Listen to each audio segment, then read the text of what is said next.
Saya Gita Maharkasri dan seluruh tim redaksi mengucapkan terima kasih. Baru sebulan di Malaysia, nilai rupiah makin gak ada harganya. Lagi dan lagi. Emang bener PHK bakal terjadi di mana-mana gara-gara salah satu kebijakan pemerintah Indonesia.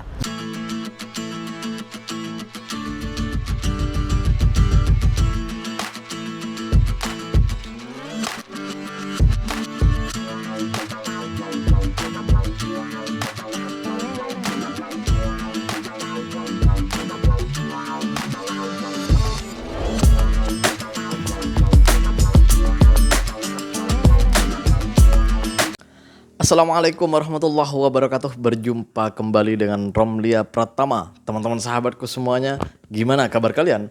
Mudah-mudahan kalian semuanya baik-baik saja beserta keluarganya di sana. Teman-teman sahabatku, buat kalian yang baru gabung, yang baru nonton video ini, silahkan di subscribe dulu, di like dan di komen guys.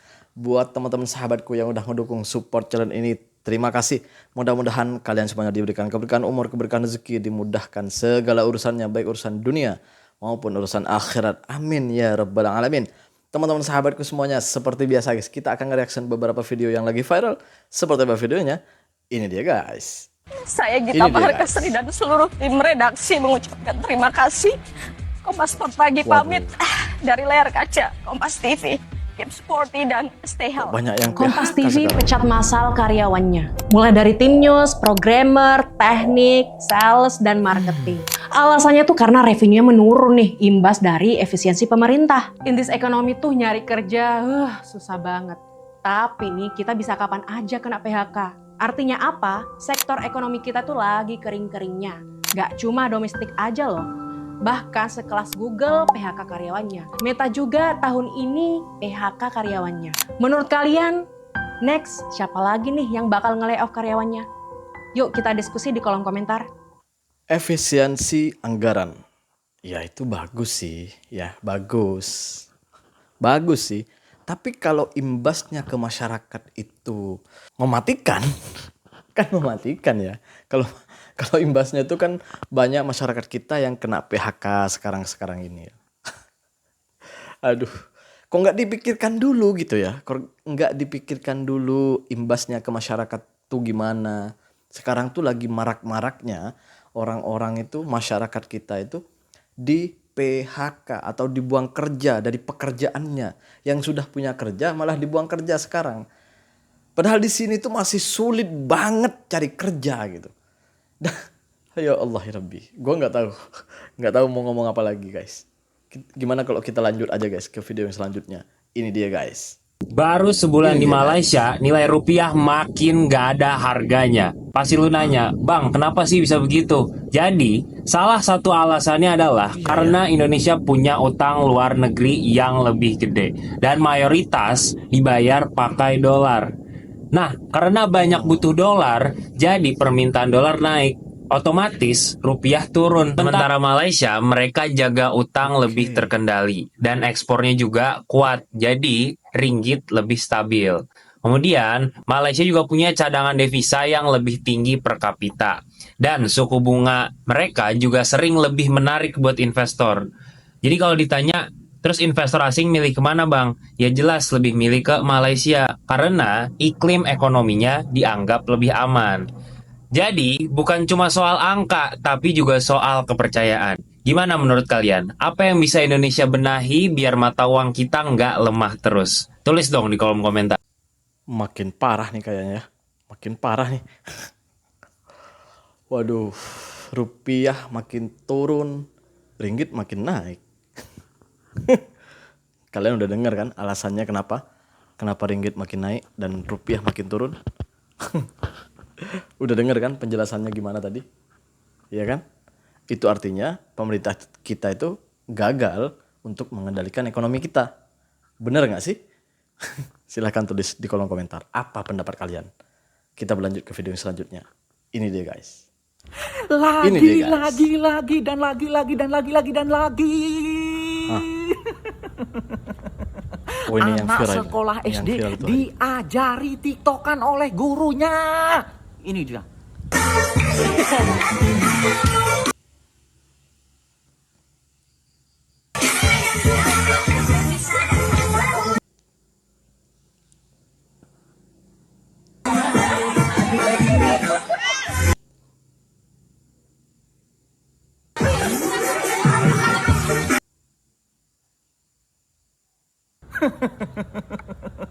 Apa ini yang disebut Kartini masa kini harus belajar TikTok tren terkini? Hah?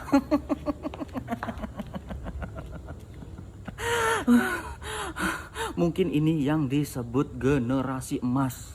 Masya Allah, pendidikan di Indonesia kok semakin meresahkan. Ini adalah potret dari pendidikan kita hari ini. Potret pendidikan kita hari ini. Coba bayangin, anak sekolah sudah diajarin seperti itu. Bayangkan nih, bayangkan. Gimana menurut kalian?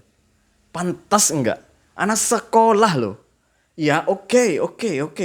Agar tidak ketinggalan. Tapi ini bukan, ya Allah ya Rabbi. Ini enggak patut untuk ada pelajaran seperti ini itu diajarkan di sekolah-sekolah. Dan sekarang itu menjadi tren di sekolah-sekolah Indonesia ini. Mau jadi apa pendidikan kita coba? Bayangkan. Berapa ribu anak yang sudah ketahuan tidak pandai baca. Sudah SMK atau SMK kalau di Malaysia itu. Tapi nggak pandai baca. Coba bayangin. Tapi kalau goyang pandai lah. Ini, aduh ya Allah. Ini potret pendidikan kita hari ini. Yang katanya itu sudah ada perbaikan. Yang katanya itu sudah membaik. Ini membaik ya. Astagfirullahaladzim. Ini membaik. Kita berlanjut ke video yang selanjutnya guys. Geram gue guys. Ini deh guys. Emang bener Ini PHK dia, bakal guys. terjadi di mana-mana gara-gara salah satu kebijakan pemerintah Indonesia yang sebenarnya ditujukan untuk melawan tarifnya Donald Trump.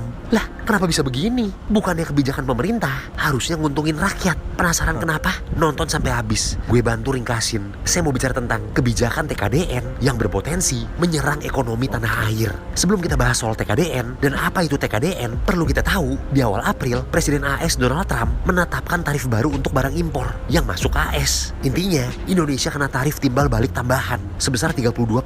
Pemerintah kita lagi dalam proses negosiasi untuk meluluhkan hati AS. Salah satu kebijakan yang lagi dinego adalah pelonggaran tingkat komponen dalam negeri atau TKDN. Singkatnya, TKDN adalah kebijakan yang dibuat untuk netapin standar persentase penggunaan produk lokal di sebuah barang. Tujuannya untuk ningkatin produktivitas industri lokal. Pertanyaannya, apa hubungan longgarin TKDN dan PHK? Singkat cerita, Indonesia ekspor barang ke AS, tapi barang ini kena tarif di sana. Akibatnya, harga barang naik, demand berkurang, dan ekspor jadi turun. Kalau ekspor turun, industri yang bikin produk ini di tanah air bakal turun juga. Kalau pendapatan turun, PHK mungkin banget terjadi.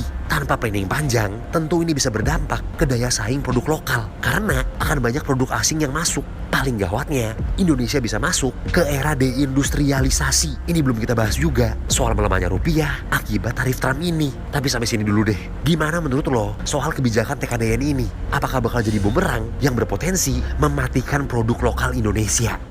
Biasanya tuh ya di mana-mana negara, pemerintahnya itu ketika membuat kebijakan apapun itu pasti yang dipikirkan pertama kalinya itu adalah rakyat. Karena kebijakan itu pasti berdampak kepada rakyat. Kalau di kita enggak ya. Malah memikirkan dirinya sendiri dan kawan-kawannya gitu.